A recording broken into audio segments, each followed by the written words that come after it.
once you start moving away from the equator, the number of species you're going to encounter is going to increase. So फटाफट मुझे बताइए क्या थे वो मेरे reasons वहाँ पे, what were my 3 reasons? Because of that, I actually found the number of species are going to increase as you or going to decrease as you start moving away from the equator. So what was the reason over there? क्या था आपका वहाँ पे latitudinal gradient?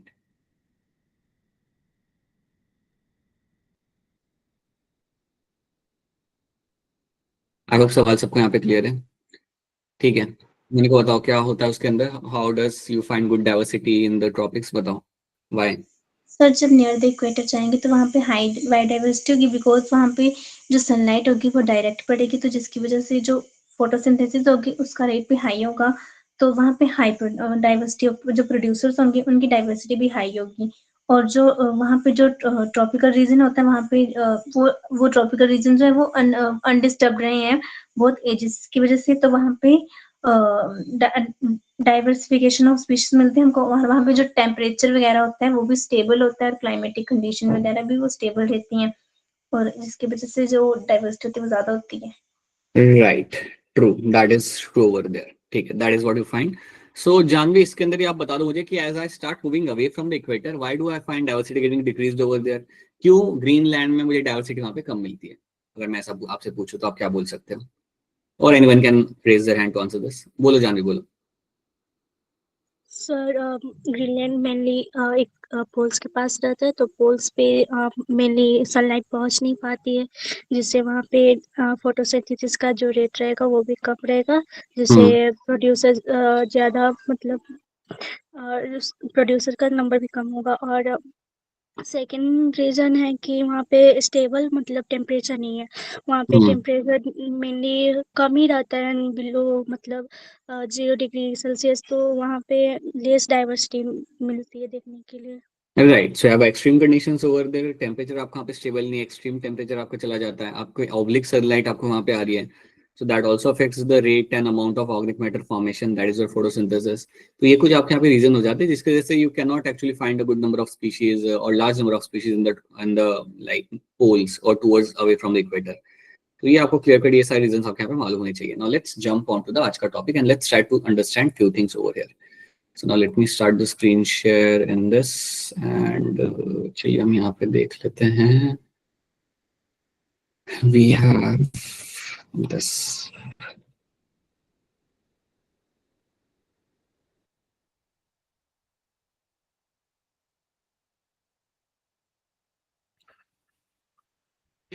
ये वाली कहानी हमने यहाँ पे सीखी थी, this something we have understood. और इसके बाद हमने एक और चीज का यहाँ पे बात करना क्या था, once we understood this is a story of my Alexander Humboldt, और उनकी यहाँ पे स्टोरी थी। ये भी याद रखना कि अगर आप किसी सिटी या टाउन के अंदर अगर आप अपनी बायोडाइवर्सिटी को अगर आप एक्सप्लोर करो then the value is going to be between 0.1 to 0.2।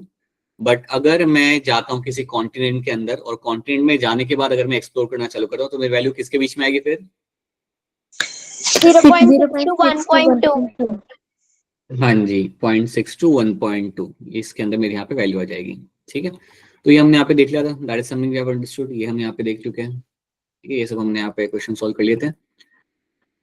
Now after this we were discussing something, बोलिए बेटा बोल, अच्छा राइट, जस्ट नोट राइट जी, अच्छा Pallavi is not there in the class right, okay. So we have discussed that how the wildlife is going to be resilient all the time. Resilient का मतलब आप यहाँ पे याद रखना, रेजिलिएंट का मतलब ये होता है कि कोई डिस्टर्बेंस क्रिएट होने के बाद वापस से पॉपुलेशन रिवाइव कर रहा है। कोई डिस्टर्बेंस क्रिएट होने के बाद the population is able to revive itself back. हाँ जी गिरिजा, गुड इवनिंग। उसको हम कहते हैं being resilient over there. So कोई मैन मेड या नेचुरल डिजास्टर हुआ उसके बाद भी sometime the population is going to revive back very easily, उसको हम कहते हैं that property is called as my resilient. या इन्वेजन ऑफ एलियन स्पीशीज अगर वहां पे होता है उसके बाद भी जनरली आपकी जो पॉपुलेशन होगा या जो आपका जो वहां पे कम्युनिटी होगा वो अपना रिवाइव कर लेगी। अब ये कब रिवाइव करती है? ये रिवाइव तब करती है when you have a high species richness, when you have a high species richness, ठीक है। ये हमने लास्ट टाइम देखा था अगर आपको याद हो तो। We don't know how these attributes are linked to species richness in community, but आपको याद रखना है कि अगर किसी हैबिटेट के अंदर अगर आपको बहुत ज्यादा स्पीशीज रिचनेस अगर आपको दिख रही है देन उस हैबिटेट के अंदर आपको प्रोडक्टिविटी आपको हाई मिलेगी, you will have a high productivity in that habitat. ये बात आप यहाँ पे याद रखना। नाउ लेट मी, ये बात किसने बोली थी आपके यहाँ पे? This is something was said by my David Tillman. तो डेविड टिलमैन ने यहाँ पे आपका ये बोला था, when you have a high species diversity in a particular habitat you will always find high productivity. आपको प्रोडक्टिविटी आपके यहाँ पे हाई मिल जाएगी। अब इसको मैं आपको यहाँ पे थोड़ा सा समझाता हूँ, इसको आप यहाँ पे कैसे देख सकते हो। हाँ, so let's assume you have a small habitat। यहाँ पे आपका एक छोटा सा हैबिटेट है, ठीक है। you have this habitat, इस हैबिटेट का मैं यहाँ पे नाम रखता हूँ, हैबिटेट का नाम है आपका यहाँ पे A। और एक और कहीं दूर एक हैबिटेट है, यहाँ से कुछ 500-600 किलोमीटर दूर एक और आपका हैबिटेट है, एक छोटा सा फॉरेस्ट है, and that is called as my habitat B। अब हैबिटेट A जो है ना, इसके अंदर आपको बहुत अलग अलग टाइप की स्पीशीज आपको मिलती है। जैसे ट्रायंगल मैंने यहाँ पे डाल दिया, प्लस साइन डाल दिया, so these are like different species. Circle, ऐसे इमेजिन कर लो कि लाइक हर एक शेप या हर एक अलग sign is a different species, right. So many species you have over here, so different kind of species you will get to see, ठीक है। प्लांट्स, एनिमल्स सब मिला के you have different species will be seen over there habitat A के अंदर। Habitat B के अंदर आपको यहाँ पे क्या दिख रहा है? हैबिटेट बी के अंदर you are finding only 2 kind of species, right? अब अगर इनका नंबर यहाँ पे ज्यादा भी हुआ ना, समझिए सर्कल और स्क्वायर मिला के इनका नंबर ज्यादा भी हुआ, तब भी आप अगर दोनों को कंपेयर करते हो, आप बिल्कुल कह सकते हो कि मेरा स्पीशीज एक के अंदर you have a more species richness. This habitat has a more species richness, it has more species richness. Now when you have a more species richness, over there, जब आपका यहाँ पे species richness आपके यहाँ पे ज्यादा है, so उसका मतलब यहाँ पे क्या हुआ? आपको ज्यादा यहाँ पे आपको अलग अलग टाइप के आपको species यहाँ पे मिल रही है। It is very clearly seen over there that the number of species you can find here are way more higher, quite higher over here. On the other hand, the number of species I have in the नीचे वाले habitat के अंदर वो काफी कम है। मतलब दिख रहा है आपको कि 2 ही आपको वहाँ पे स्पीशीज आपको मिल रही है। तो आप ये बात याद रखना कि जहां पे आपका स्पीशीज रिचनेस ज्यादा होगा, वहां पे कुछ चीजें आपको वहां पे होते हुए मिलेंगी, right. So when you have a high species richness, when there is going to be a high species richness, तो वहां पे आपको क्या मिलेगा? You will find high productivity आपको मिल जाएगी वहां पे। You get to see a high productivity.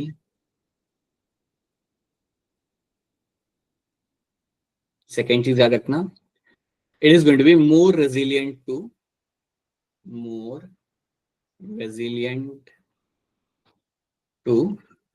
man-made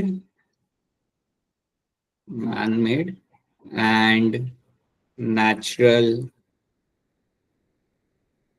calamities,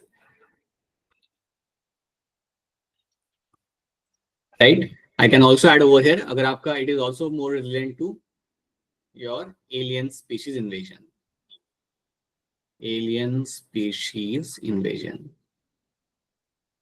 ये बात याद रखना, ये आपके सामने स्टेटमेंट की तरह आ सकता है, तो इसलिए बात आप याद रखना कि अगर आपके पास ज्यादा स्पीशीज है एक हैबिटेट के अंदर, देन वो ज्यादा रेजिलिएंट होती है। अब रेजिलिएंट होने का यहाँ पे मतलब ये होता है कि अगर वहां पे डिस्टर्बेंस क्रिएट हुआ, तब भी वो वापस अपने आप को रिस्टोर कर लेंगे। They will restore themselves back very soon. तो ये चीज आपको यहाँ पे याद रखनी है। So that is also one thing you have to know. Third, एक और चीज जो आपको यहाँ पे याद रखनी है, जो आपके लिए बहुत ज्यादा इंपॉर्टेंट है यहाँ पे, there will be less fluctuation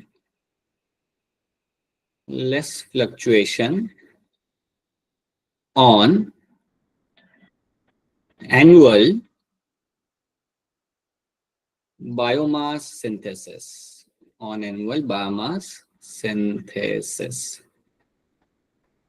इसका मतलब यहाँ पे होता है कि अगर आपके पास एक हाई स्पीशीज रिचनेस अगर आपको मिल जाए एक हैबिटेट के अंदर, तो हर साल आपका यहाँ पे जो फ्लक्चुएशन होता है ना बायोमास को, आपको ज्यादा देखने के लिए आपको यहाँ पे नहीं मिलेगा। मतलब बेसिकली मैं कह रहा हूँ कि अगर समझो जूल जितना, या आई वुड से 5000 किलो जितना ऑर्गेनिक मैटर यहाँ पे बन रहा है, एक रैंडम हम नंबर यहाँ पे ले रहे हैं कि हर साल आपका 5000 किलो जितना आपका यहाँ पे ऑर्गेनिक मैटर आपका यहाँ पे बन रहा है इस हैबिटेट के अंदर। तो ये नंबर ज्यादा चेंज नहीं होगा, ये नंबर साल दर साल इसमें ज्यादा आपको चेंजेस होते हुए आपको नहीं मिलेंगे, ये नॉर्मल आपका स्टेबल रहेगा. So that is also one of the advantage of my high species richness. The number is going to remain the stable. मतलब 5000 का 5200 होगा, 4900 होगा, बट इट वोंट एकदम वो फ्लक्चुएट नहीं होगा, मतलब इतना डेविएशन आपको ज्यादा वहां पे मिलेगा नहीं. So that also means that you will have a stable environment. So that also means you will have a stable habitat. इसका मतलब आपका यहाँ पे ये होता है that you will have a stable habitat. You will have stable habitat.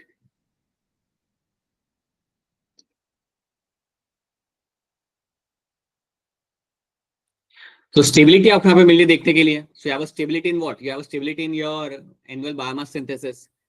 सो आपके annual biomass synthesis जो आपके यहाँ पे रहेगा वहां पे आपको स्टेबिलिटी मिल रही है when you have a high species richness.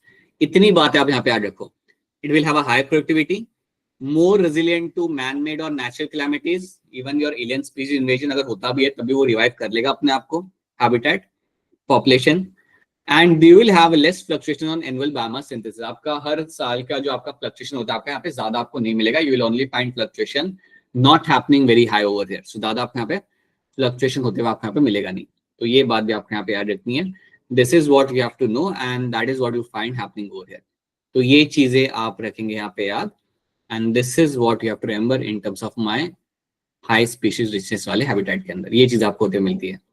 और यही बात हमें बोली गई थी. किसने बोली गई थी? डेविड टिलमैन ने. डेविड टिलमैन ने यही चीजों को एक्सप्लेन किया हुआ है, यही चीजों को बता के रखा हुआ है. हमें आपको याद रखना है कि डेविड टिलमैन का ये यहाँ पे स्टेटमेंट कहना था. This is what he was trying to tell us. क्या इतनी बातें आप सबको यहाँ पे समझ आ रही है? Yes, yes. Yes, sir. Yes, sir. Yeah. तो ये चीज आपको यहाँ पे रखनी है यार. This is what you have to know in terms of David Tilman. Now let's me see. He showed that the plot for more species shows less annual variation in biomass. So जो मैंने आपको बताया था यहाँ पे कि अगर आपका यहाँ पे बायोमास का वेरिएशन अगर आप यहाँ देखो, if you have more number of species then biomass का वेरिएशन आपको यहाँ पे ज्यादा देखने के लिए आपको यहाँ पे नहीं मिलेगा. It will remain stable annually. आपको वहाँ पे स्टेबल ही मिलेगा. ठीक है. तो इतनी बातें आपको यहाँ पे रखनी है. These are the 3 things which I have mentioned over here. ये तीनों का आप याद रखना. They can become as one of the statement in one of the question. So you have to know this 3 things. Okay. Then we have a patch of land, forest. I won't say forest, एक बड़ा सा land है. और इस land में please understand every species have there contribution. हर एक species का कुछ ना कुछ तो कंट्रीब्यूशन वहां पे होता ही है. फॉर एग्जांपल किसी घास में आपको वहां पे ग्रास हॉपर मिल जाए. So this grasshopper does have a role. We don't exactly understand what kind of role it is playing. हम समझ सकते हैं, कुछ लेवल तक हम समझ सकते हैं, बट और कितना यहाँ पे इसका इंपॉर्टेंस होता होगा पूरे इकोसिस्टम के अंदर, we are not very much clear with that. But please do understand every species जो आपको मिल रही है एक हैबिटेट के अंदर, एक फॉरेस्ट के अंदर, एक इकोसिस्टम के अंदर, they will have some kind of role to be played. उनको कुछ ना कुछ यहाँ पे रोल प्ले करना पड़ेगा. We don't exactly know how, but we know that species richness is vital for functioning of the ecosystem. हमें एग्जैक्टली नहीं मालूम, बट स्पीशीज रिचनेस काफी वाइटल होती है आपकी फंक्शनिंग ऑफ द इकोसिस्टम के लिए. Okay. Do the loss of species really affect the ecosystem functionality और the survival of the human beings? क्या अगर हमारी स्पीशीज जा रही है then will that have a impact on the survival of the humanity? ये हमारे सामने यहाँ पे सवाल है. तो इसका एक एग्जांपल लेके आपको समझाया गया. Right. So that is the example of my rivet popper hypothesis. So let's understand what is my rivet popper hypothesis. अब ये हाइपोथेसिस आपको ये कहती है कि आपके जो प्लेन होते हैं ना, plane are made up of rivets. Rivet are more like a screwdriver. दिखा देता हूँ आपको यहाँ पे. That is what my plane are made up of. इससे मेरे प्लेन बने हुए होते हैं. अब तुम इमेजिन करो प्लेन एज अ इकोसिस्टम, और उसमें जो ट्रैवल कर रहा है human being, that is a human being. And जो रिवेट्स है दे आर माय स्पीशीज. तो तुम ऐसे इमेजिन कर लो कि मेरा यहाँ पे प्लेन है, प्लेन इज अ इकोसिस्टम, और जो रिवेट्स वहां पे लगे हुए they are my different species which are there in the ecosystem. अब एज अ ह्यूमन बीइंग जब तुम प्लेन में ट्रैवल कर रहे हो, तुम क्या करते हो? तुम बैठे बैठे तुम रिवेट्स निकालना चालू करते हो. जहां पे तुम्हें दिख रहा है बाजू का निकाल दिया, साइड वाले का निकाल दिया. You just taking out the rivets over there. अब ऐसा हर कोई कर रहा है वहां पे, जो भी प्लेन में बैठा हुआ है, everyone is taking out the rivets over there. अब जब आप रिवेट्स निकाल रहे हो, जब तक आप सीट के रिवेट्स निकाल रहे हो तब तक कोई दिक्कत नहीं है. मतलब आपने किसी के सीट का निकाल लिया, उसकी सीट वहां पे हिलने लगी, वो एक लाइक थोड़ा सा हिल विल गया वो आदमी, that is something which is happening. बाद में तुमने ऊपर जो कैबिन का सामान रखने वाला रिवेट्स था वो निकाले, तो कैबिन का सामान वहां से गिर गया, ऐसा कुछ हो गया. Right. Sir remove the rivets over there. और आप ऐसा सोचो कि जब मैं रिवेट्स को निकाल रहा हूँ, it is equivalent to removing a species from the ecosystem. वो सिमिलर है कि मैं एक इकोसिस्टम में से एक स्पीशीज को निकाल रहा हूँ. ठीक है। अब जब ये टूरिस्ट लोग निकाल रहे हैं, ट्रैवलर्स, ये जो प्लेन में है वो सब निकाल रहे हैं, कुछ लोगों ने जाने अनजाने में प्लेन के विंग का भी रिवेट निकाल दिया, मतलब प्लेन का जो विंग था ना उसके आसपास के भी रिवेट्स उन्हें निकालना चालू कर दिया। अब देखो यहाँ पे क्या होगा, गिर जाए आप। अब देखो यहाँ पे क्या होगा, जैसे ही आपके यहाँ पे रिवेट्स आप वहां के निकाल लेते हो, आपका प्लेन क्या करेगा, वॉबल करना चालू करेगा। ठीक है, वॉबल करना चालू किया, तब भी लोगों ने इतना लोड लिया नहीं, क्या ठीक है ना, वॉबल तो करेगा प्लेन हवा में, तो वॉबल तो करेगा ही, तब भी वो लोग निकाल रहे हैं। Even then they are removing the rivets, right, अपने फन के लिए दे आर डूइंग दैट। अब देखो यहाँ पे होता क्या है, a plane ecosystem is held together by the several rivets to keep it properly operational and functional, right. अब आप यहाँ पे क्या कर रहे हो, जब आपने रिवेट्स निकालने चलो, if a passenger starts popping out rivet, it में ultimately affect the functionality of the airplane और द इकोसिस्टम। आपने निकालना चालू किया, अब निकालना चालू किया तो थोड़ा तो वॉबल करेगा प्लेन, आप यहाँ पे देखो, यहाँ पे वॉबल कर रहे हैं, this is what will start happening. अब जब ये वॉबल कर रहा है, इवन देन लोग निकाल रहे अपने रिवेट्स वहां पे, लोग रुक नहीं रहे, तो एक टाइम के बाद क्या होगा, जो माइट नॉट इवन रियलाइज कि आपने एक इंपॉर्टेंट स्पीशीज को निकाल दिया, और जैसे आपने वो इंपॉर्टेंट स्पीशीज को वहां से निकाल दिया, you will have the consequences. क्या होंगे consequences? That is what can potentially happen. So loss of important rivets may result in collapse of the airplane. अगर आपके important rivets आपने वहां से निकाल दिए, then there will be a collapse in the airplane. आपका एयरप्लेन आपके यहाँ पे collapse हो जाएगा। और यही बात कही जाती है इकोसिस्टम के लिए। तो अगर आपने कोई इंपॉर्टेंट स्पीशीज अगर आपने यहाँ पे निकाल दी अपने इकोसिस्टम में से, बिना जाने अनजाने के अंदर जो भी आपका हो, you might find the ecosystem might collapse. और अगर कोलैप्स कर रहा है, then you will have the consequences. Ecosystem crash हो गया, बड़ा गंदे तरीके से क्रैश हुआ है वैसे। So that is what you find happening over there. And plane crash में कोई सर्वाइव नहीं करता, बहुत रेयरली कोई सर्वाइव करता है। So this is what you have to know. I hope rivet proper hypothesis आप सबको यहाँ पे क्लियर है। This is one thing hypothesis जो आपको यहाँ पे याद रखनी है, this should be very much clear to you. चलिए, then we have according to David Tillman, plot with more species tend to what?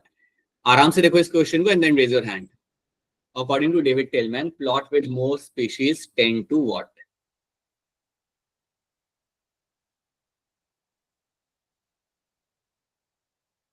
बताइए गिरजा, बोलिए।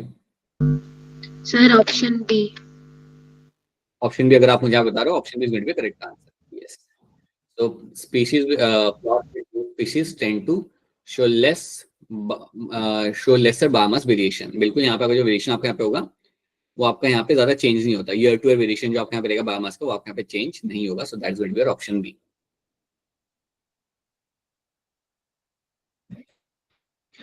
So that is something we have done. तो इतनी बातें आपको यहाँ पे रखनी है याद। Now we are moving on to loss of biodiversity, जो हम लोग देख चुके ऑलरेडी पहली बार, एक बार हम इसे यहाँ पे देख चुके। So we'll just quickly go through it ताकि हम इससे आगे बढ़ सके।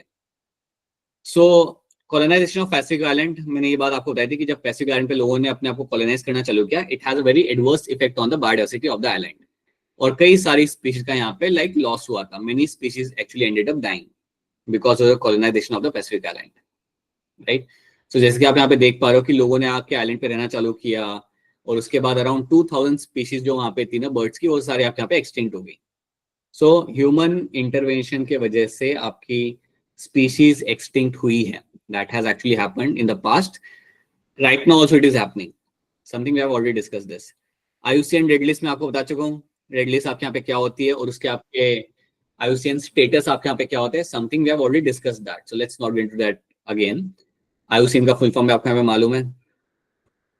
So they keep a list of these all animals and plants का लिस्ट बना के रखते हैं, and they will give them a tag as per their number in the population. अगर उनका नंबर ज्यादा है, अगर मेरा कोई एनिमल है जिसका नंबर बहुत ज्यादा है, देन वो कौन से कैटेगरी के अंदर आएगा? Least concern. लीस्ट कंसर्न, बिल्कुल सही, राइट। अगर कोई मेरा एनिमल है और वो खत्म ही होने वाला है, अगर कोई मेरा एनिमल और वो खत्म ही होने वाला है, it is at a verge of extinction, तो लास्ट स्टेज उसका कौन सा आएगा? कौन से stage? Critically endangered. Critically endangered. कोई एक एग्जांपल बता सकते हो आप मुझे क्रिटिकली एंडेंजर्ड का आप लोग? नहीं, टाइगर नहीं आएगा, रेड पांडा डाल सकते हो, और you can add great Indian bustard, जिसका मैंने फोटो आपको दिखाया था शायद से, right. This is something that is something which will come, ठीक है। रीसेंट एक्सटिंक्शन आपका यहाँ पे ये हुआ you have a dodo bird which have gone extinct from Mauritius, ये मैंने आपको बताया था, quagga from Africa and thylacine from Australia, ये आपके अभी रिसेंटली आपके एक्सटिंक्ट हो चुके हैं। डोडो बर्ड के बारे में बताना चाहूंगा आपको ये कि it was my flightless bird. Flightless था, ऊपर से दूसरी चीज की दिक्कत क्या थी कि वो ह्यूमन से डरता नहीं था। So it was like humans जब उसके आसपास जाते थे तो वो अपना खाना वाना खा रहा होता था, उसको इतना टेंशन नहीं लेता था वो कि चलो भागना है मुझे यहाँ से, और वही उसके लिए महंगा पड़ गया। वही चीज उसके लिए एक गलत तरीके से हार्मफुल हो गई। Then we have a Caspian tiger, Bali tiger, Javan tiger, and Steller sea cow. They are also my extinct species. ये लोग भी मेरे यहाँ पे extinct हो चुके हैं. So these are the recently extinct animals. Precisely 27 species of organism have been disappeared in last 20 years. इतने सारे species आपकी पिछले 20 साल के अंदर आपकी खत्म हो चुकी है. The number is actually high. Please understand one thing. जो भी नंबर हम यहाँ पे बात कर रहे हैं ना, वो नंबर एनसीईआरटी के हिसाब से आपको याद रखना है, बट जनरली नंबर आपका काफी ज्यादा है. करंट सिनारियो आपका यहाँ पे क्या है? करंट सिनारियो के हिसाब से अगर आपसे भी पूछे, अब ये बात मेरे दिमाग में आप लोग बिठा लो, अगर आपको नीट में सवाल आता है which of this group has a high rate of extinction, इनमें से मेरा कौन सा ग्रुप है which has a possibility of extinction in the near future, जिसके ऊपर ज्यादा रिस्क है, which has a high risk of getting extinct in the near future, then आपका आंसर वहां पे होगा हमेशा amphibians. Amphibians always have a high rate of extinction. Amphibians के साथ ये दिक्कत है कि वो इतने like they are so fragile population है ना, कि फ्यूचर में काफी ज्यादा लाइकली चांस है कि आपके एक्सटिंक्ट हो जाएंगे. Like not if not all of them, many species will go extinct, right.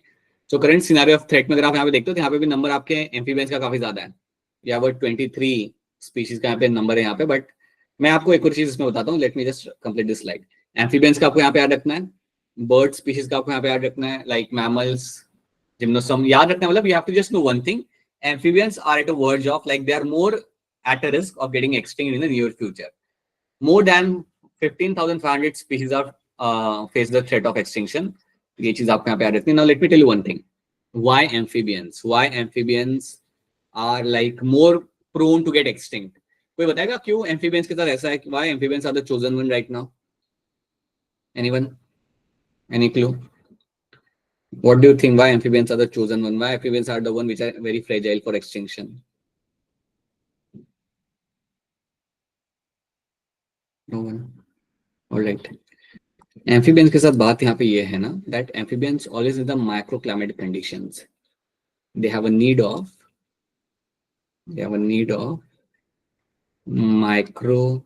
climatic conditions to survive. अब एम्फीबियंस की अगर आप बात करोगे तो आपको हर जगह नहीं मिलते हैं. फ्रॉग आपको कहाँ मिलेगा? जहाँ पे रेन फॉरेस्ट होगा, या फ्रॉग आपको जहाँ मिलेगा जहाँ पे आपको पानी मिलेगा देखने के लिए, राइट.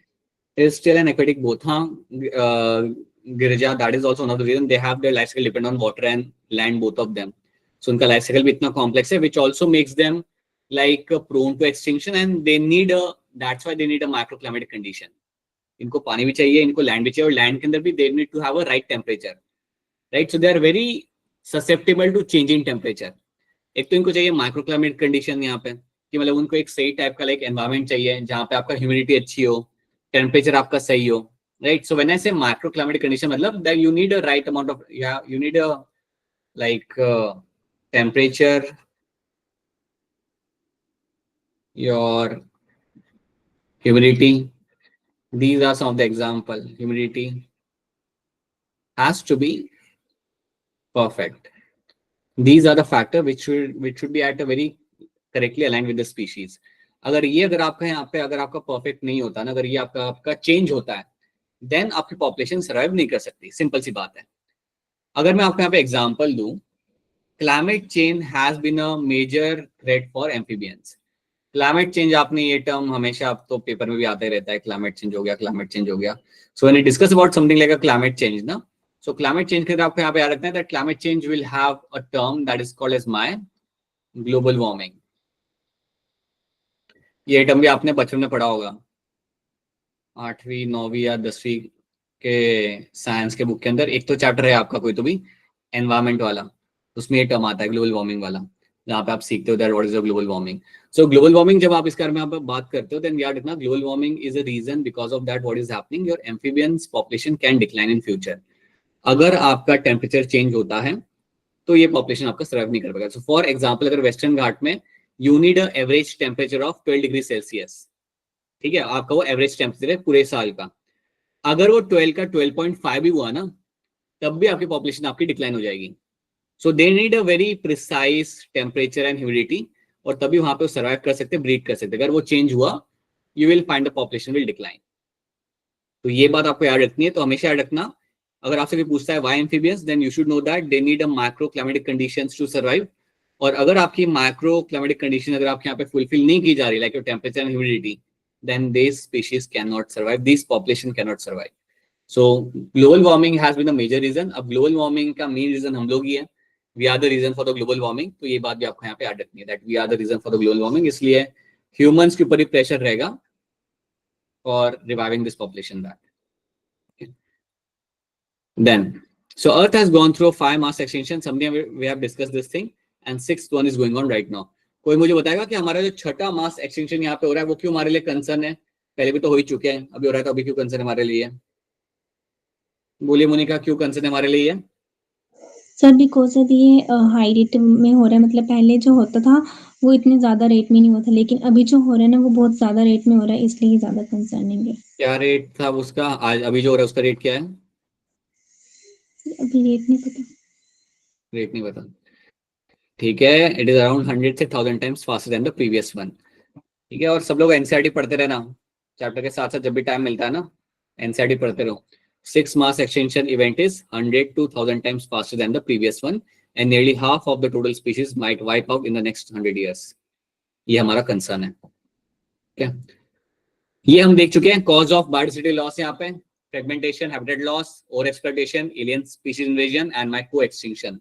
कोई मुझे बता दे फटाफट अनम्यूट करके कि इन चारों में से मेजर रीजन क्या है आपके बायोडाइवर्सिटी के खोने का? Habitat loss. Habitat loss and fragmentation. हाँ जी, habitat loss and fragmentation is a major reason for my loss of biodiversity. ठीक है, राइट, बहुत बढ़िया। सो ये हम डिस्कस कर चुके हैं, so I won't be going into again, इसको रिपीट नहीं करना है मैंने यहाँ पे। यू कैन सी आपका यहाँ पे डिफॉरेस्टेशन किया जा रहा है, आपका लायन रोड पे आ गया। What will be your first reaction अगर तुम ऐसे लायन को रोड पे, समझो तुम आइसक्रीम खा रहे हो रोड पे जाते जाते और लायन तुम्हारे सामने है, तो तुम्हारा रिएक्शन क्या होगा? तुम खड़े रहोगे वहां पे, भाग जाओगे, या फोटो खींचोगे वहां पे, या थोड़ा पास जाके सेल्फी लेने का ट्राई करोगे? बताओ। सर भाग जाएंगे। अरे तमनप्रीत, और कोई? Anyone else? Selfie. Akshara selfie लेगी, बहुत बढ़िया, राइट। दीपिका आप क्या करोगे? बता दो, आप भी बता दो अपना। दीपिका भी सेल्फी लेगी, I am quite sure. That's it, इतना ही, और कुछ नहीं? कोई लाइक और कुछ नहीं करेगा? कोई होगा जो पकड़ के उसे वापस छोड़ने के लिए जाएगा फॉरेस्ट के अंदर? So I'll tell you something. This is actually a case you find in Gujarat. Like if you go to Gir National Park, na, you get to see lion roaming around the road. आपको land road पे घूमते हुए आपको मिल जाता, like I won't से कैसे घूमते हुए मिल जाता है आपको, but very commonly you can find them getting on the road. तो क्योंकि वो फॉरेस्ट अभी क्या है, वो बहुत बड़ा फॉरेस्ट है नहीं now, and the population is actually increasing in number, और वो बाहर आ रही है फॉरेस्ट से। So every now and then they come to cities और they come to small villages. आते वो लोग, कोई बता सकता है वो लोग सिटीज में आना प्रेफर क्यों करते हैं? Can anyone think and tell me why they must be coming to cities than forest? बोलो बोलो, आवाज नहीं आई, जोर से बोलो। प्रे के लिए। What do you think? What can the reason? अरे इतना बायोडाइवर्सिटी वाला चैप्टर तुमने पढ़ा है, थोड़ा तो दिमाग दौड़ाओ। क्या हो सकता है कि एक एनिमल सिटी में क्यों आएगा? सर प्रे के क्या लिए। उसकी मतलब की चीज वहां पे मिल जाएगी? बोलो।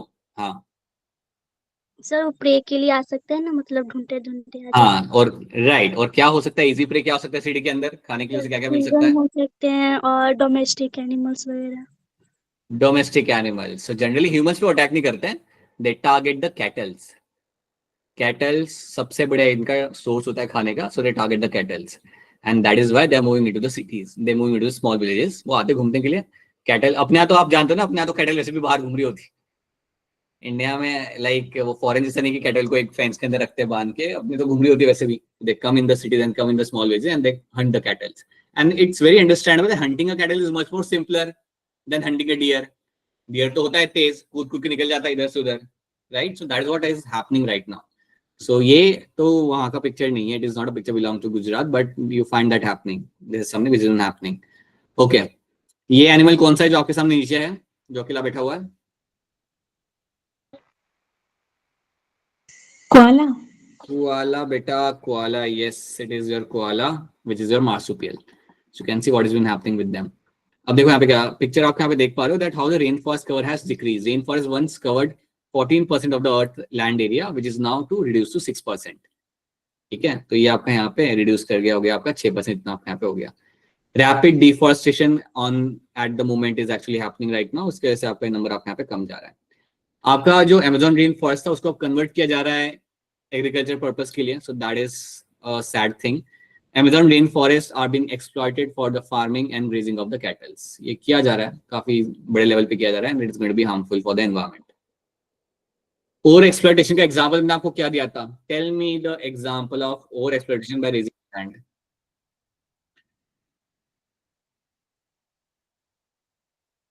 चलो कोई और बताओ, और बस बाकी 3 लोग, बाकी सब कहाँ पे? अरे अपूर्व, आफ्टर लॉन्ग टाइम कैसे हैं आप? यस सर, अभी तो फीवर है. तो फीवर है कोई बात नहीं ना, फिर क्लास मत लगाओ, drop the class, have some rest.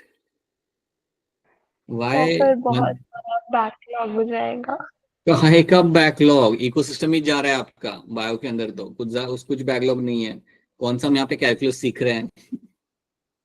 You can actually drop of. I would strongly suggest, अगर कोई बीमार होता है ना, बेटर है कि बीमारी में पढ़ने से अच्छा like take a day off, like take couple of day off, like have some rest and then come back, get yourself अच्छा and then come back. I would suggest that Apoorv, I would suggest that you can take a drop off. कोई दिक्कत नहीं आने वाली आपको यहाँ पे, you can actually cover up those things. ठीक है, it won't take a toll on you. हाँ जी बताइए, बताइए तो अनप्रीत, क्या था हमारा एग्जांपल यहाँ पे, बोलिए. passenger pigeon, stellar sea cow और fishing in coastal areas.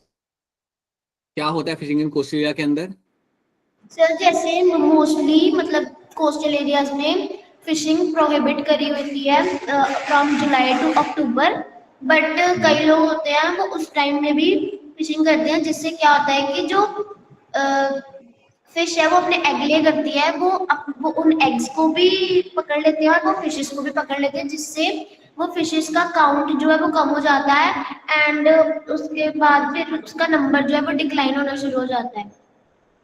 Right. तो बेसिकली ब्रीडिंग टाइम में अगर आप फिशिंग कर रहे हो तो आपने बेबी फिश को भी पकड़ लिया, बड़ी फिश को भी पकड़ लिया है, so you don't have anyone जो नया जनरेशन आपके लिए बना के देगा. सो आपने हद से ज्यादा वहां पे फिशिंग कर लिया, and now you don't have anyone who can make a new generation, and with the course of time you will find decline in the population. आपका एक टाइम कर आपका पॉपुलेशन आपका पे डिक्लाइन कर जाएगा. ठीक है, तो ओवर फिशिंग एक बहुत बड़ी एग्जांपल है जो हमने देखा था. So over fishing has been one of the major reason for decline in the fish population. So overfishing is a very good example of my over exploitation. जितना आपको नेचर से एक्सप्लॉइट करना था उससे आप ज्यादा ही कर रहे हो. और इसका एक तरीका मैंने आपको बताया था, एक सस्टेनेबल तरीका इसका क्या हो सकता था जो फॉरेन की कुछ कंट्रीज करती है. बताइए मोनिका, बोलिए. सर फॉरेन में वो वर्नियर कैलिपर का यूज करते हैं, और अगर जब वो फिशिंग करेंगे, अगर बाय चांस उसमें बेबी फिश होगी या फिर कोई फीमेल फिश होगी, तब उसको वो निकाल देते हैं बाहर, और जो मेल फिश नहीं क्रैब होता है, मेल क्रैब होता है, और जो मेल क्रैब होता है ना, अगर वो आ जाएगा तो उसको खा लेंगे, और जो दूसरे होंगे छोटी वाली क्रैब होगा और जो फीमेल क्रैब होगी उसको बाहर निकाल देंगे. राइट. सो बेसिकली होता क्या, एक बार से बताता हूँ. मोनिका ने यहाँ पे क्या बोला, Monika is trying to explain this वाला thing. So use a vernier caliper. So basically एक है आपका तरीका सस्टेनेबल वे ऑफ फिशिंग करने का, सस्टेनेबल वे ऑफ रिसोर्स को यूज करने का. तो बेसिकली जो आप क्रैब्स को लेके आ रहे हो बोर्ड के ऊपर, तो अगर मेल क्रैब है राइट, और उसका साइज अगर छोटा है तो आप उसे जाने दो, उसे आप पानी में वापस फेंक दो. अगर फीमेल क्रैब है, उसका साइज छोटा है या बड़ा है, कोई फर्क नहीं पड़ता, उसे आप पानी में जाने दो. राइट. लेकिन अगर मेल क्रैब है वो अगर बड़ा है, then you bring them on board. फिर उसे आप रख लो. That is what you do. तो क्या कहना है महेश का इस बारे में? In the other batch when I told this thing, so all of you like, sir, यहाँ पे भी inequality, यहाँ पे भी it's the male who is suffering. So that is what actually they do. So इस तरीके से आप क्या करते हो? You actually maintain that अगले population के पास भी, like in the next generation also, you have certain species which can be like they can also have population fishing करने के लिए हमेशा, right? So that is something you have to know. That's a good laziest animal. अच्छा ठीक है, all right. Okay. हाँ गिरिजा, आपका answer सही था. That was a cow which they tried to hunt. So that was my over exploitation. Our greed for the resources of nature resources has left a number of species extinct in the past few years. Alien species invasion के मैंने आपको यहाँ पे example है. Let's quickly have a look at them. So when an alien species is introduced in a particular environment, it turns invasive and pose threat to the native species. जो आपके indigenous या native species आपकी होती है, उसके लिए वो वहाँ पे problem create करती है. अब इसके example हमने यहाँ पे कुछ देखे थे. We have seen the examples like your Nile perch. अगर आपको याद हो तो मैंने आपको Nile perch का यहाँ पे example दिया था. ये fish आपको मिलती है Nile river के अंदर. लेकिन आपने क्या किया, इस fish को उठा के आपने डाल दिया. उस lake का नाम क्या था जिस lake में इसको डाला था? Victoria lake. राइट, सैवल लेक विक्टोरिया के अंदर हमने उसे वहां पे उठा के डाल दिया था. अब वो लेक विक्टोरिया के अंदर you are finding this cichlid fish की आपको कई सारी पॉपुलेशन आपको मिलती थी. वहां पे around 100 species were there and they all went extinct. तो चिचलेट फिश की जो आपकी जितनी भी वहां पे स्पीशीज थी वो सारी एक्सटिंक्ट हो गई थी because of the Nile perch. So that is the best example for my alien species invasion जो हमने ऑलरेडी पहले हम देख चुके हैं. इसके अलावा हमने यहाँ पे बात किया था इन terms of your Burmese Python. अगर आपको याद हो तो हमने बर्मीज पैटर्न का भी एग्जांपल यहाँ पे लिया था. That is also one of the example we have taken and then we have discussed the some plants. एक था पार्थेनियम कैरेट ग्रास जो आपका एलियन स्पीशीज है. ये आपको एलएचबी कॉज करता है. अगर आपको याद हो अपना sexual reproduction in flowering plants वाला chapter, so that is also known to cause the allergic reaction. और कौन से मेरे दो प्लांट थे which are my alien species? Lantana and water hyacinth. Lantana camera and my water hyacinth. These were the two species. So Lantana and water hyacinth Econia are the two species along with the Parthenium, which are going to be called as my alien species. जो इनकी वजह से native species आपके यहाँ पे सफर करती है. तो ये भी हम यहाँ पे देख चुके हैं. And then we have discussed something like my co-extinction. तो कोई मुझे बताएगा यहाँ पे co-extinction यहाँ पे क्या होता है? Co-extinction रुको, आपका हैंड नहीं दिख रहा लोगों का. अरे Akshara and all the other people as well. अरे बाकी लोग भी तो ट्राई करिए. याद है ना हमने ये सब? Mahesh, Deepika, Girija, I think you were also there, Prakhar, Saurabh, Sidra, you people are like कि थोड़ा वेट करते हैं, आंसर तो मिल ही जाएगा. बताओ जानवी, व्हाट हैपेंस इन को एक्सटिंक्शन? बताओ जल्दी.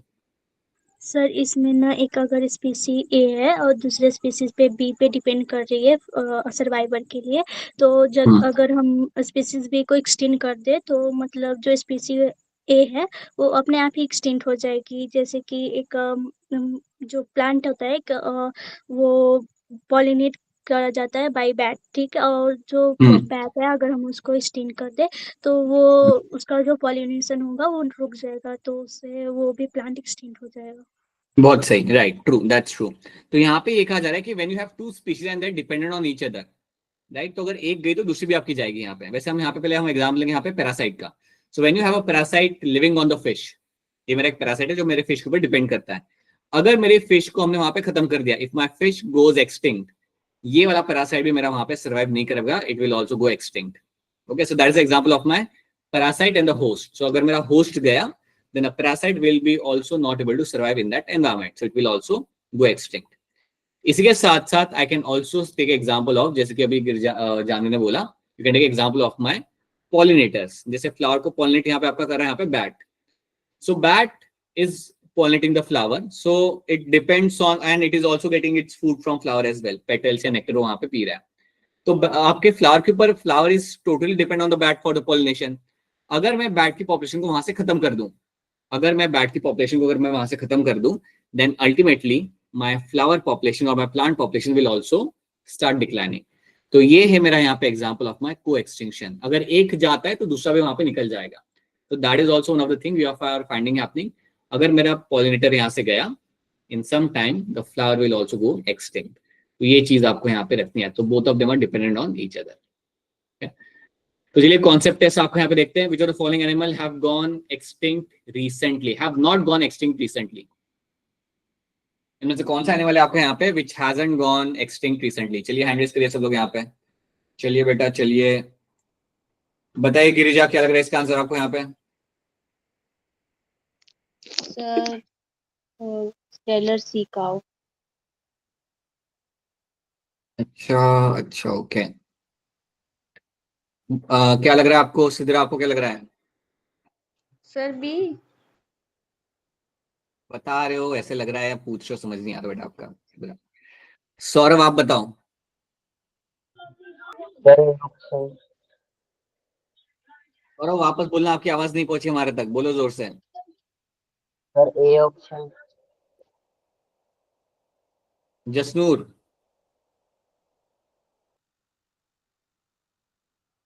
जसनूर बोलिए।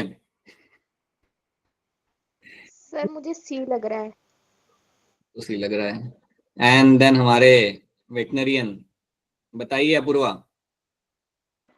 सर सी ही लग रहा है। क्यों लग रहा है सी आपको अपूर्वा?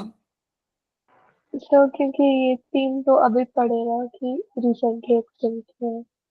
हाँ हाँ राइट। ब्रैकियोसॉरस अगर आप ये नाम देखो तो आपको थोड़ा आइडिया लग जाता है कि ये मेरा बेसिकली यहाँ पे है, मेरे यहाँ पे dinosaur. This is my dinosaur, ये मेरा एक डायनासोर था। और डायनासोर तो बहुत पहले एक्सटिंक्ट हुआ है ना। तो आपका यहाँ पे सवाल क्या है, the following animal have not gone extinct recently, इनमें से कौन सा एनिमल आपका यहाँ पे जो अभी अभी एक्सटिंक्ट नहीं हुआ है? तो जो अभी अभी एक्सटिंक्ट नहीं हुआ है वो मेरा ब्रैकियोसॉरस है, because brachiosaurus is my like it's a dinosaur, और वो बहुत पहले हो चुका है, ह्यूमंस के आने के पहले हो चुका है। लेकिन बाकी जो मेरे यहाँ पे थे, यहाँ पे quagga, dodo, Steller sea cow, these are the animals which have gone extinct recently. ये हमारे प्रेजेंस में ही ये लोग एक्सटिंक्ट हुए हैं, बल्कि हमारे वजह से एक्सटिंक्ट हुआ है। So that is why option C बनेगा यहाँ पे करेक्ट आंसर। आई होप आपको यहाँ पे सवाल समझ आ रहा है। Which of the following animal have not gone extinct recently, कौन में से कौन सा एनिमल आपका यहाँ पे है जो अभी अभी एक्सटिंक्ट नहीं हुआ है? तो yes, brachiosaurus is someone who has gone extinct way back. ठीक है। और ए बी एन डी जो आपके यहाँ पे वो अभी अभी हमारे कुछ पिछले 500 सालों के अंदर ही वो आपके यहाँ पे एक्सटिंक्ट हुआ है। तो ये बात आपको यहाँ पे रखनी याद है। चलो आगे बढ़ते हैं। तो ये समरी है, summary you can have a look at the summary later on, अपने खुद से आप एक बार ये समरी को आप देख सकते हो। Let's move ahead. ये सारी चीजें आपको यहाँ पे रखनी है। Let me just tell you one important thing in this. हाँ, पॉल एल्ड्रिक का नाम यहाँ पे याद रखना। रिवर्ट प्रॉपर हाइपोथेसिस जो आपकी दी गई थी यहाँ पे, पॉल एल्ड्रिक ने यहाँ पे दी थी। सो इनका नाम आप रखेंगे यहाँ पे। He was the person who actually give us the revert proper hypothesis. He was the one who actually give us the revert proper hypothesis. तो ये आपको यहाँ पे याद रखना है। Alright, so this is what we have seen. ये सारी चीजें याद रखना। Why it is a high rate of extinction अभी आपका हो रहा है, at a very high rate it is happening, and that is why it is a concern. Okay, which of the following pair of organisms are exotic species introduced in India? इनमें से कौन सी मेरी species है यहाँ पे जो exotic है लेकिन अब इंडिया में इंट्रोड्यूस की गई थी? चलिए बेटा, चलिए चलिए जल्दी सब लोग हैंड रेस करिए। 2 लोगों से कैसे चलेगा बेटा, काम कैसे चलेगा? 3 लोगों से कैसे काम चलेगा? चलिए सब लोग ट्राई करिए। एक्सोटिक मतलब एलियन स्पीशीज बेटा, एक्सोटिक मतलब एलियन स्पीशीज। एक्सोटिक मतलब मेरा एलियन स्पीशीज। ठीक है, ओके। चलिए बताइए अक्षरा, क्या होगा इसका आंसर यहाँ पे? First option. ओके, जसनूर क्या लग रहा है आपको? Sir A option. And Girija आपको क्या लग रहा है? ए ऑप्शन, हंजर को हंजी। सर ए ऑप्शन आपको नहीं बोला था, बाद में आवाज लगा के उनको बोला था। उनको क्यों ऑप्शन बता रहे हो तुम? नहीं सर, वो मतलब कुछ नहीं। हाँ हाँ ठीक है, बट ओके ठीक है। So lantana camera and water hyacinth is going to be a correct answer over here. So lantern camera and water hyacinth are going to be the two option, like 2 examples जहाँ पे मुझे मिलेगा they are my exotic species which has came in India. Which endangered animal is the source of world's finest, lightest and warmest and most expensive wool? सातूश। इसका answer आपको मैं बताता हूँ। इसमें आपका एग्जाम्पल आएगा आपका यहाँ पे चीरू। चीरू का एक और नाम आपका यहाँ पे होता है हंगुल। ठीक है, तो इसके अंदर आपको मिलता है एक काफी सॉफ्ट, आपको वहां पे वुल मिलता है। इसके बॉडी के ऊपर एक वुल होता है ना, जो कोट होता है वो काफी सॉफ्ट होता है, वार्म होता है और बहुत एक्सपेंसिव होता है। तो इसको निकाल के हम शॉल बना सकते हैं। We can actually use this to make shawl. ठीक है, तो याद रखना। बट नाउ वो नहीं किया जाता because it is a protected species. It is a protected species, तो इसको नहीं कर, इसको अब मारते नहीं है। So that is your Chiru. Alright, now let's talk about conservation of biodiversity के बारे में हम यहाँ पे बात करते हैं कि हम कैसे कंजर्व कर सकते हैं। उसके लिए हम ये कुछ सवाल का आंसर देंगे। Which are the following characteristics of a stable community, में से कौन सी एक कैरेक्टरिस्टिक है आपका यहाँ पे एक स्टेबल कम्युनिटी का? यहाँ पे A B C D. Which are the following is a stable community over here? बताइए गिरिजा, क्या होगा इसका आंसर यहाँ पे? Sir option. नहीं आवाज आई बेटा, नहीं आवाज आई, वापस बोलना। Sir option B. Option A आप यहाँ पे कह रहे हो। ओके मोनिका, क्या लग रहा है आपको इसका आंसर यहाँ पे? C option. अच्छा आप बैटमैन कह रहे हो, आप सी कह रहे हो यहाँ पे।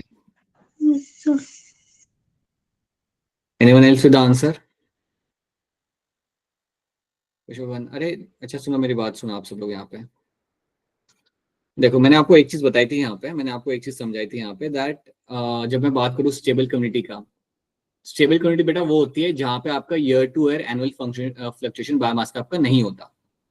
आपका year to year annual fluctuation in terms of biomass is not happening, और वो आपका नहीं हो रहा था। ये बात आपको दी गई थी by my David Tilman. David Tilman ने आपको यहाँ पे बोला था that your annual fluctuation year to year biomass का आपका नहीं हो रहा when you have a high species richness, and that itself is going to tell me that it is going to be a stable community। तब मैं कहता हूं कि ये जो मेरी कम्युनिटी वहां पे वो स्टेबल है। तो यहाँ पे आपको याद रखना है, your answer has to be your least variation in the productivity. If you are finding year to year अगर आपकी प्रोडक्टिविटी के अंदर आपको कोई वेरिएशन अगर आपको यहाँ पे नहीं दिख रहा, so that means it is the example of my stable community and that is one of the trait of the stable community। तो ये बात याद रखना, ये ऑप्शन ए आपका यहाँ पे आएगा। स्टेबल इंक्लाइन इन प्रोडक्टिविटी, ये मत याद रखना, it has to be a least variation और less variation in year to year productivity annually. ये बात आपको यहाँ पे याद रखनी है, भूलना मत ये चीज को। ये एक इंपॉर्टेंट कॉन्सेप्ट है जो डेविड टिलमैन ने दिया है, please remember this thing. Variation ज्यादा नहीं होता year to year. Then we have this question number 2, rivet popper hypothesis, the airplane represent what? Airplane आपके यहाँ पे क्या रिप्रेजेंट आपके यहाँ पे कर रहा था? बताइए रानी, क्या होगा इसका आंसर यहाँ पे? Sir option C. That's the correct answer. Who gave the Rivet Popper hypothesis यहाँ पे? बताइए इसका आंसर, इसका आंसर बताएंगे हमें यहाँ पे। प्रखर बताइए क्या होगा इसका आंसर यहाँ पे? Option B.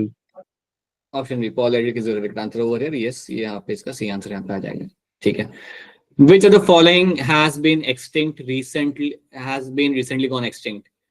क्वेश्चन नंबर 4 का यहाँ पे आपका क्या आंसर आएगा यहाँ पे? Which of the following has gone extinct recently? बताइए मोनिका, क्या होगा आंसर 4 का? डोडो बर्ड, ये option. Right, option A becomes the correct answer over here, dodo bird. What percentage of total mammal species face the threat of extinction today? इसको भी आप ignore कर दो, you can ignore this right now. The values you haven't gone through that values, like वो जो मैंने आपको दिखाई वहाँ पे, so you can ignore that. Right, but you अभी इनके लिए नंबर याद रख सकते हो, but you won't find such question coming in the exam because ये रियल नंबर नहीं है। सो ऐसे क्वेश्चन तो आपको आएंगे नहीं कोई एग्जाम के अंदर, but 23 can be the inside वाला नंबर। Okay, let's start with the need for conservation. Conservation करने की जरूरत क्यों है? That is a question we have to address now कि why we have to conserve the species. तो इसके आपके 3 यहाँ पे मेन रीजन आपके यहाँ पे आते हैं। एक हो गया नैरोली यूटिलिरियन। नैरोली यूटिलिरियन के अंदर आपके यहाँ पे ये आता है that you are actually getting large number of benefits from the forest and the ecosystem। काफी चीजें आप निकाल रहे हो हमारे फायदे के लिए। आप जानते हो ह्यूमन बींग्स अपने कमर्शियल बेनिफिट के लिए, इकोनॉमिक बेनिफिट के लिए काफी चीजें वहां पे एक्सट्रैक्ट करते हैं।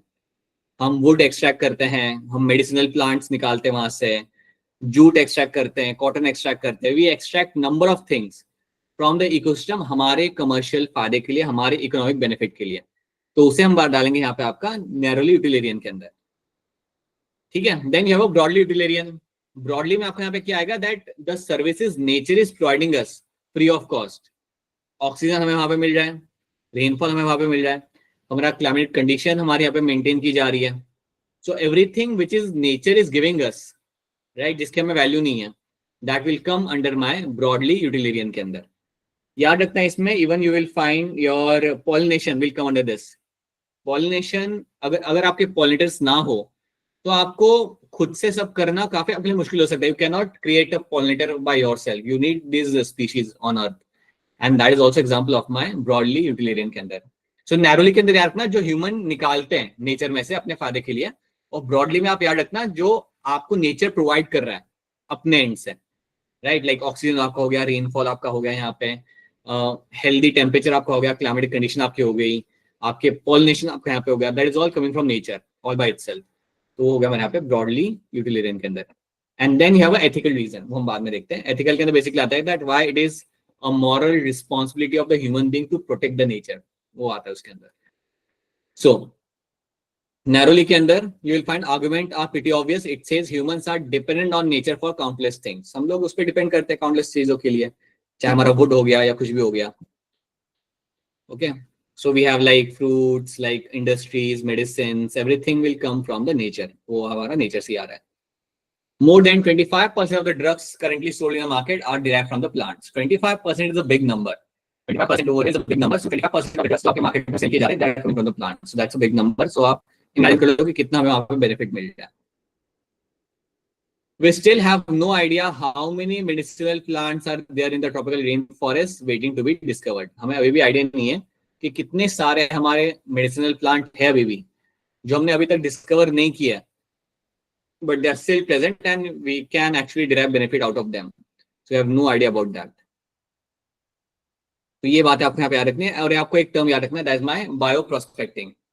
बायो प्रोस्पेक्टिंग का मतलब ये होता है आप एक्सप्लोर कर रहे हो बायोडाइवर्सिटी को स्पीशीज लेवल पे, मॉलिक्यूलर लेवल पे और सेलुलर लेवल पे. आप उन्हें एक्सप्लोर कर रहे हो, आप उन्हें ढूंढ रहे हो ऐसी चीजों को जिसमें से आपको फायदा मिल सके.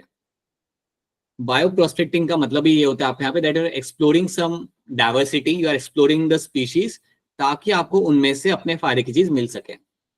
इसका सबसे बड़ी एग्जांपल हम यहाँ पे कह सकते हैं कि जब आपके, मैंने आपको एग्जांपल दिया था बायो पायरेसी के अंदर, बायो पेटेंट के अंदर मैंने आपको एग्जांपल दिया था कि कैसे आपके यूके की एक कॉलेज था, यूनिवर्सिटी थी आपके वहाँ पे, जो थाईलैंड के पास आई थी, थाईलैंड के कोस्टल एरिया में आई थी, और थाईलैंड के कोस्टल एरिया से उन्होंने वहां पे लेके गए थे कुछ अपने फंगाई, कुछ मराइन फंगाई को वो लोग वहां से निकाल के लेके गए थे. तो लोग क्या कर रहे थे बेसिकली, वो लोग एक्सप्लोर ही कर रहे थे. They are trying to explore some new species और उनमें से कोई बेनिफिशियल चीज है या नहीं वो उसमें से वो निकाल रहे थे. That is called as my bio prospecting. When I am actually trying to find some beneficial thing for my commercial benefit, अगर मैं कुछ कर रहा हूँ तो उसको हम बोलते हैं यहाँ पे बायो प्रोस्पेक्टिंग. तो वो लोग लेके गए थे यहाँ से, मतलब थाईलैंड के कोस्टल साइड से मराइन फंगाई, और उस मराइन फंगाई के अंदर फिर उन्होंने देखा था कि कुछ काम की चीजें हैं, एंड देन उसको निकाल के उन्होंने बेचना चालू किया, और आई वुड से उसमें से उन्होंने कमर्शियल बेनिफिट वहां पे निकाला. तो that is what called as my bio prospecting. देखो, exploring molecular, genetic and species level diversity for product of economic importance, इसको हम कहते हैं यहाँ पे एज अ बायो प्रोस्पेक्टिंग, जो हर कोई करता है और करना भी चाहिए टू एन एक्सटेंट. जब तक वो डैमेज नहीं करा किसी चीज को, you can do that. I hope ये term सबको यहाँ पे clear है. You can find this term coming as a statement in the exam. So I hope this term is clear to all of you. All right. Now, after that you will have broadly utilitarian यहाँ पे. So broadly utilitarian के अंदर आपको क्या मिलेगा? That biodiversity plays a major role in ecosystem service that nature provide. काफी ज्यादा benefit आपको nature से वैसे ही मिल जाता है. For example, you are getting your rainfall. Amazon rainforest accounts for more than 20% of the Earth's photosynthesis. इसमें दो चीजें आप समझो यहाँ पे. अगर 20% अगर आपका photosynthesis अगर आपका Amazon rainforest कर रहा है, that means 20% of oxygen is coming from the Amazon rainforest. मैं काफी क्लियरली कह सकता हूँ कि आपका 20% ऑक्सीजन आपका यहाँ पे आएगा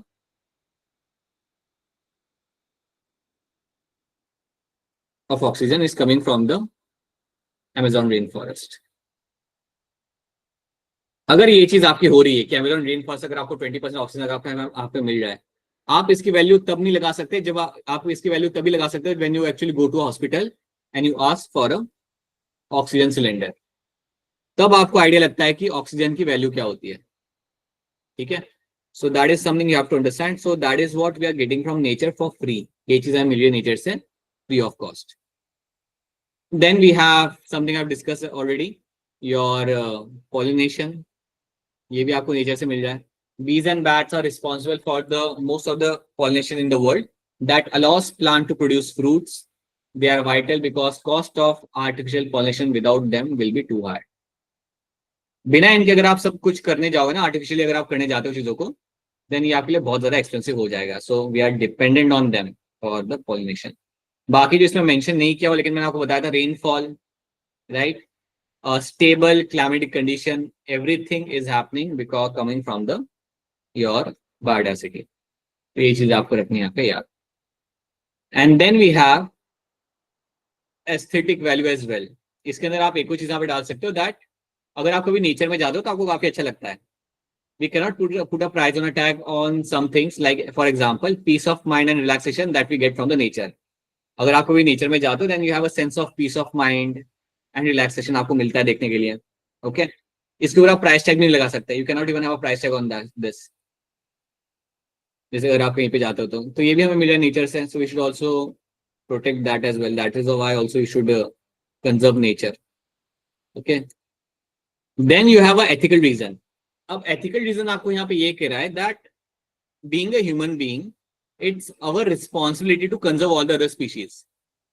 सिंपल सी बात है, जैसे हम यहाँ पे सर्वाइव कर रहे हैं, थ्राइव कर रहे हैं, वैसे बाकी की भी यहाँ पे आपकी पॉपुलेशन है जो आपकी सर्वाइव कर रही है और थ्राइव कर रही है या थ्राइव करना चाहती है. So the way we are living right now, हमारी ये रिस्पॉन्सिबिलिटी है कि बाकी सर्वाइव भी करें या बाकी स्पीशीज भी आपके यहाँ पे सर्वाइव करें और वहां पे थ्राइव करें. It shouldn't be like that कि हम सिर्फ हमारे बारे में सोच रहे हैं और वहां पे क्रोकोडाइल्स का पॉपुलेशन कम हो रहा है, कंगारूस का पॉपुलेशन कम हो रहा है. That shouldn't happen. ये हमारे लिए एक एथिकल रिस्पॉन्सिबिलिटी है that we have to ensure that all the population should be able to survive. सारी पॉपुलेशन आपके यहाँ पे सर्वाइव करनी चाहिए, सारी स्पीशीज आपकी सर्वाइव करनी चाहिए, because all of us are sharing the same home. हम सबके सब यहाँ पे सेम होम शेयर कर रहे हैं, and that is why it is important for us to make sure that they are also thriving. जैसे सी टर्टल हो गया, बर्ड्स हो गया, everything. Okay, we need to realize that every organism on this earth has been intrinsic value and it's our duty to care about their wellbeing. ये हमारी duty है, हमारी responsibility कि हम उनके वेलबींग का ध्यान रखें. तो ये चीज आपको यहाँ पे ऐड रखनी है. That is something you have to know about the ethical reasons. ठीक है, तो ये तीन चीजें आपको ऐड रखनी है, ethical, broadly and your narrowly utilitarian. क्या ये तीनों टर्म्स आप सबको यहाँ पे समझ आ रहे हैं? Are this three terms clear to all of you? अरे कुछ बोलो. Yes sir. सर बोलो बेटा बोलो. सर एथिकल वाला समझा देना दोबारा. एथिकल वाले के अंदर यहाँ पे क्या हो रहा होता है ना, एथिकल मतलब एक मॉरल ऑब्लिगेशन, राइट. तो हम लोग को कहते हैं कि यार ये एथिकली सही नहीं है ये जो किया. जैसे काफी लोग लाइक अज्यूम करते हैं कि killing animal is wrong. Ethically किसी को मारना गलत होता है, एनिमल को मारना गलत होता है. Ethically it's not right to allow some other species to not allow species to survive. So ethical reason का यहाँ पे मतलब ये होता है that we all of us have some moral obligations. एक तरीके से हमारे लिए कि important है क्योंकि हमें conscious है, हम लोग self conscious है, हम लोग conscious हैं. We are very developed species on the planet.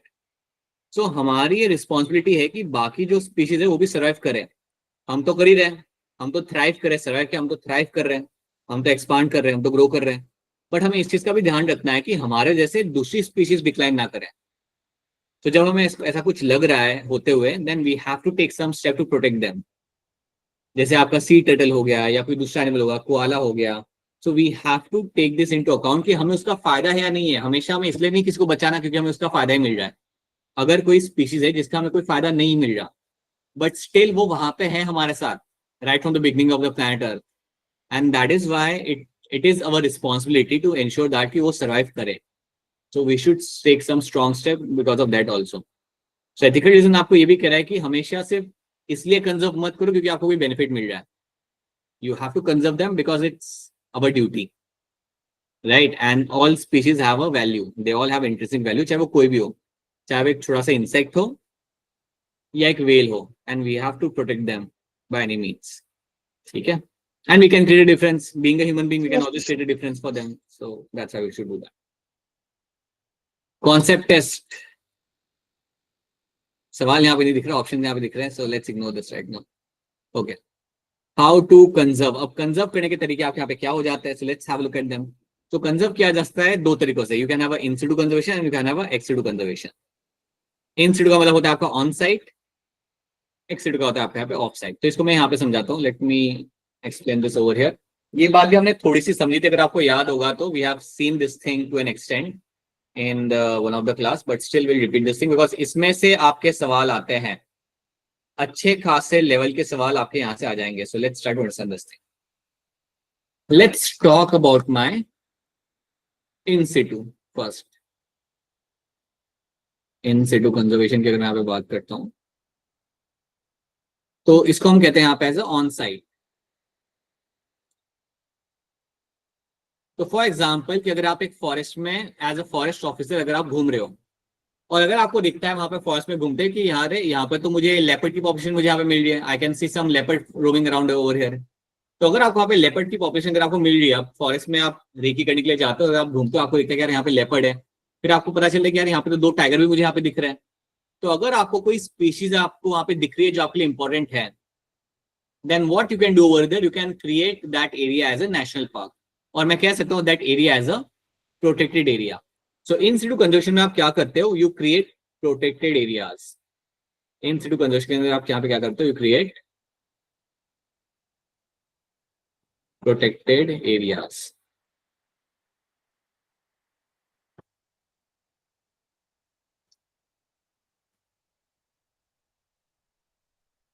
Okay, so when you create a protected areas, that means what आप क्या create कर रहे हो वहां पे आपको, you are creating something like your national park,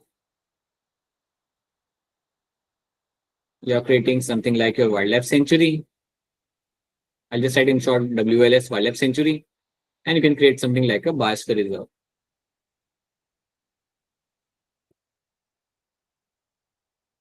तो अगर मुझे लगता है कि एक स्पीशीज है और मुझे उसे कंजर्व करना है, then I can designate that area as a national park, wildlife sanctuary or a biosphere reserve. These areas are called as my protected areas. और ये बनाने का फायदा ये होता है कि वहां पे अब रेगुलेट किया जाएगा, वहां पे कोई भी नहीं जा सकता. समझो कि अगर मैं एक एरिया को टैग करता हूँ एज अ नेशनल पार्क, तो अगर मैं उस एरिया को टैग करता हूँ as a national park, so that means what, you will find over there, you will always find कि आप वहां पे कभी भी नहीं जा सकते. मतलब यू विल फाइंड यहाँ पे टूरिज्म होगा, लेकिन टूरिज्म को रेगुलेट किया जाएगा. मैं से रैंडमली जाके वहां पे घूम नहीं सकता, ना ही वहां के लोग वहां से कुछ तोड़ के निकाल सकते हैं, ना ही वहां के लोग जाके वहां पे डिफॉरेस्टेशन या कुछ कर सकते हैं. You don't find that happening over there. तो जब मैं ऐसी चीजें वहां पे कर नहीं रहा, मैं ऐसे करने नहीं दे रहा किसी को, so what I am doing over here, I am creating a strong laws and regulations. तो national park, wildlife sanctuary and biosphere reserve के अंदर आपके स्ट्रॉन्ग लॉज और रेगुलेशंस आप यहाँ पे लगते हैं, and because of that the animals are protected. Poaching तो बहुत दूर की बात हो गई, मैं वहां पे जा भी नहीं सकता घूमने के लिए अपने हिसाब से. So that is something which is been done. तो इसको हम बोलते हैं यहाँ पे इन सिटू कंजर्वेशन. अब मैं अगर आपको यहाँ पे एग्जांपल दूं ना, तो नेशनल पार्क और वाइल्ड लाइफ सेंचुरी में एक डिफरेंस मैं आपको बताता हूँ. नेशनल पार्क के अंदर you will find just one example कि आपको जुलाई से लेके अक्टूबर तक नेशनल पार्क आपके बंद रहेंगे. अगर अभी आप बोलोगे ना कि मुझे कॉर्बेट जाना है, तो कॉर्बेट अभी खुलेगा 26 अक्टूबर से, वो खुलना चालू करेगा. अगर तुम जुलाई में बोलोगे कि मुझे कॉर्बेट घूमने जाना है या रणथंभौर जाना है घूमने के लिए, देन आप नहीं जा सकते. क्यों नहीं जा सकते? Why they are keeping close in this particular time frame? कोई बता सकता है why they are keeping national park close in the month of monsoon? Hybrid करेंगे इस टाइम उनके. Breeding, because it is a breeding time. क्योंकि उनका breeding time वहां पे होता है. That is why you actually want animals to grow over there. You want animals to survive over there. You want animals to have a time when they can actually nourish their offspring without any disturbance. इसलिए आप वहां पे बंद रखते हो. Wild life sanctuary में ऐसा कुछ नहीं होता. वाइल्ड लाइफ सेंचुरी में आप पूरे साल आप जा सकते हो. वाइल्ड लाइफ सेंचुरी में अगर आपको दिसंबर में जाना है, जनवरी में जाना है, मानसून में जाना है, you can go over there. So वहां पे रिस्ट्रिक्शन थोड़े कम होते हैं. ठीक है, तो अभी के लिए आप इतना रखो that these are the 3 areas and they become part of my in situ conservation. तो अगर मैं फॉरेस्ट में जाता हूँ, अगर मुझे लग रहा है कि यार यहाँ पे कुछ एनिमल्स मुझे यहाँ पे दिख रहे हैं जो करिज्मेटिक एनिमल्स हैं, then I can convert that area into a protected area. ठीक है, उसको मैं प्रोटेक्टेड एरिया में यहाँ पे कन्वर्ट कर सकता हूँ. तो ये बात आपको इसके अंदर आपको याद रखनी है. कुछ नेशनल पार्क के मैंने आपको नाम बोले थे, मुझे फटाफट बता दो कि कहाँ पे आएंगे याद करके. मुझे बताओ आपका रणथंभौर नेशनल पार्क कौन से स्टेट में आएगा? राजस्थान. और किस कौन से एनिमल के लिए जाना जाता है? हाँ जी, और कौन से एनिमल के लिए जाना जाता है? टाइगर के लिए. टाइगर के लिए जाना जाता है. ठीक है, देन मुझे बताओ Kaziranga national park. Assam and उसके लिए राइनो के लिए. One horn rhinoceros. बाकी लोग भी बेटा, बाकी लोग भी. Right, you will have one horn rhinoceros. One horn rhino के लिए जाना जाएगा. ठीक है, देन पेरियार केरला में मिलता है सर, और एलिफेंट्स के लिए special. Periyar National Park is something you'll find in Kerala for elephant Elephant preservation. conservation and tiger. Right. Then we also have something like a Bharatpur Bird Sanctuary. Rajasthan में होती है migratory birds के लिए specialist है. याद रखना, we have a बिल्कुल सही, you have a Bharatpur Bird Sanctuary.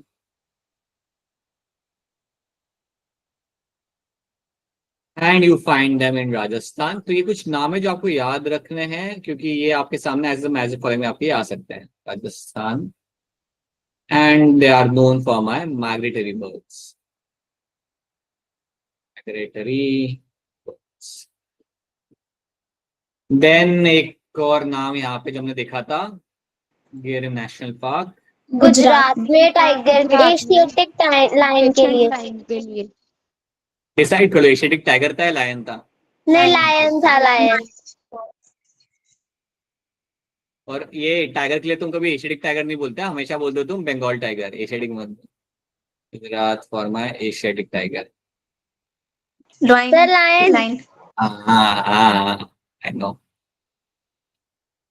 So there is a Gir National Park, Bharpur Bird Sanctuary. You will have a Kaziranga, Periyar, and Ranthambore. These are the few examples जो हमने यहाँ पे देखे। उसके अलावा एक और जो हमने देखा था कॉर्बेट नेशनल पार्क, उत्तराखंड में टाइगर के लिए स्पेशलिस्ट है। Corbett national park seen in Uttarakhand और टाइगर। कुछ नेशनल पार्क हम यहाँ पे देख रहे हैं and you should know all this national park. They are the famous one जो यहाँ पे मेंशन कर रहा हूँ। नेशनल पार्क तो आपके बहुत सारे, but these are the name you have to know. अगर आपसे कोई पूछे कि नेशनल पार्क का नंबर यहाँ पे कितना आता है, तो नेशनल पार्क अगर मैं बात करूँ यहाँ पे नेशनल पार्क 9200। ठीक है, अभी के लिए ना इनसाइड के नंबर के हिसाब से हम फॉलो करते हैं। So let's take right now 90। Actually में नंबर वो 110 के ऊपर जा चुका है, बट अभी के इनसाइड नंबर हम यहाँ पे रखेंगे, that's 90 for national park. Wildlife century के लिए आपके रहेगा आपके यहाँ पे 448। रियल में नंबर आपका जा चुका है 516 के ऊपर, but you have to know the inside का नंबर। एंड बासु रिजर्व का नंबर आपका यहाँ पे रहेगा आपका 14। This is what you find in the nature. ये चीजें आपको यहाँ पे रखनी है। These are the few things you have to know. So पहले याद रखना कि इन सिटू कंजर्वेशन क्या होता है। नेचर के अंदर उस एनिमल को बचाना, नेचर के अंदर उस एनिमल को बचाना। आप उस एनिमल को कुछ खाने के लिए नहीं दे रहे, आप उस एनिमल को कोई वेटनरी केयर नहीं प्रोवाइड कर रहे, you are just making sure कि जहां पे वो रह रहा है उस एरिया को हम एक टैग देते, एक प्रोटेक्टेड एरिया का, ताकि वो एनिमल आराम से रह सके, खा सके, पी सके, अपने एंड से हंट कर सके। वो सब कुछ खुद से ही करेगा। The only thing you are doing is कि आप वहां पे ह्यूमन इम्पैक्ट आप कम कर रहे हो। यू आर इंश्योरिंग दैट कि ह्यूमन का इम्पैक्ट उस हैबिटेट के अंदर आप वहां पे कम हो जाए। That is what you do when you create a protected area. तो ये चीज आपको यहाँ पे याद रखनी। This is one thing I want all of you to remember. क्या इन सिटू कंजर्वेशन और उसके एग्जांपल सबको यहाँ पे समझ आ रहे हैं? Yes, sir. आई होप सारे बच्चों को यहाँ पे, because you will find multiple question coming on this, so this should be clear to all of you. सारे लड़कों को, सारी लड़कियों को, Akshara, Girija and all of you over here, I hope it's clear to all of you, because you will find question coming on this. और बहुत सारे question यहाँ से आते हैं, that's why. Then you have there's a conflict between the development and the conservation limit us from conserving the most biological resources. Biodiversity hotspot is a biographic region with the high level of species richness and endemism. अब मैं आपको यहाँ पे एक चीज समझाता हूँ। Endemism यहाँ पे क्या होता है? What do you mean by endemic species? What do you mean by your endemic species? अगर कोई स्पीशीज है, फॉर एग्जाम्पल अगर मैं आपको यहाँ पे जो हमने पढ़ा था वही एग्जाम्पल अगर आपके सामने रखता हूं, तो let's take example of my Asiatic lion. अब एशियाटिक लायन जो आपके यहाँ पे होता है वो आपको सिर्फ मिलता है इंडिया में। इंडिया में भी अगर मैं स्पेसिफिकली बात करूं तो इंडिया में भी आपको सिर्फ मिलेगा आपके यहाँ पे गुजरात के अंदर, that too in the India you will find only in the Gujarat. और ये वर्ल्ड में और कहीं पे भी देखने के लिए आपको नहीं मिलेगा। This species is seen nowhere else in the world. बस ये आपको इंडिया में मिलेगा और आपको कहीं देखने के लिए नहीं मिलेगा। So I can say that Asiatic lion is my endemic species. तो मैं क्लियरली कह सकता हूँ कि जो मेरे यहाँ पे it is my endemic species, my endemic species. अब जब मैं कह रहा हूँ कि मेरी एंडेमिक स्पीशीज है, that means it is restricted to a particular geographical area. जब मैं कहता हूँ it is endemic species, that means the species is restricted to species is restricted to particular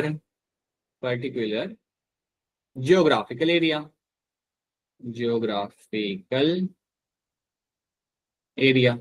एक सर्टेन एरिया में आपको मिलेगी और आपको कहीं देखने के लिए आपको यहाँ पे नहीं मिलेगी।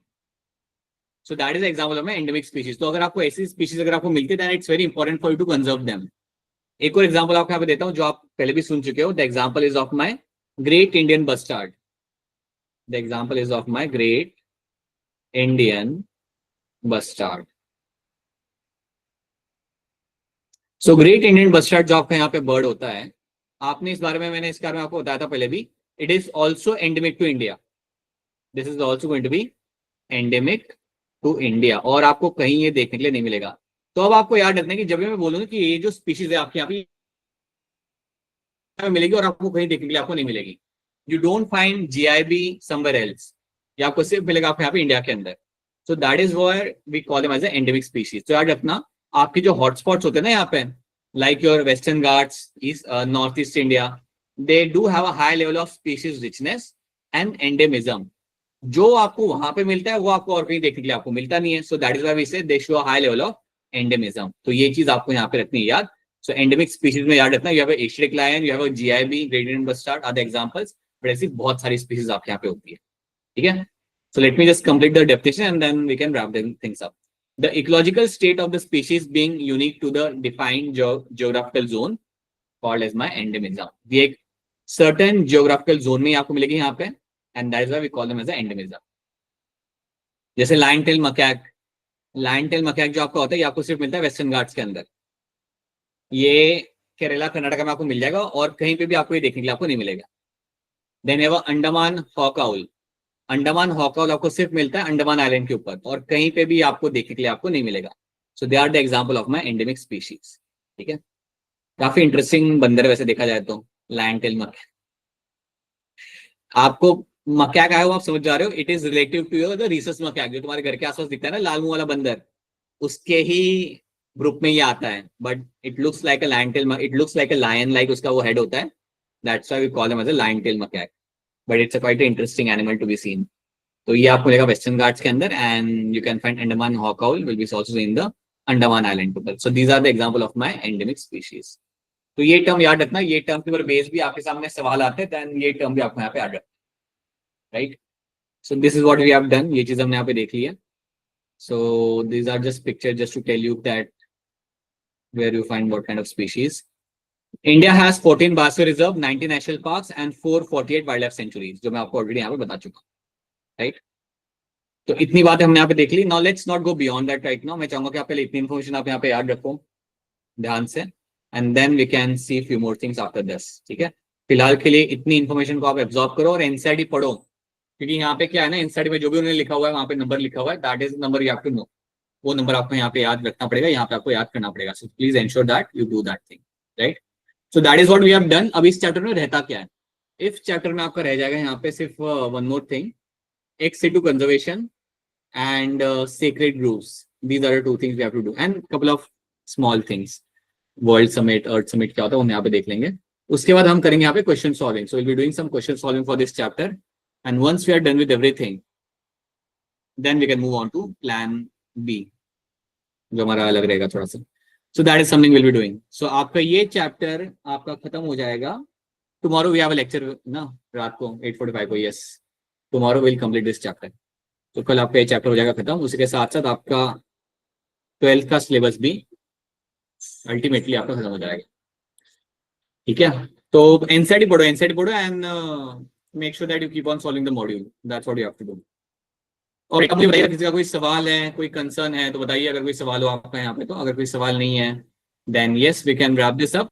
We'll catch you after some time. That is going to be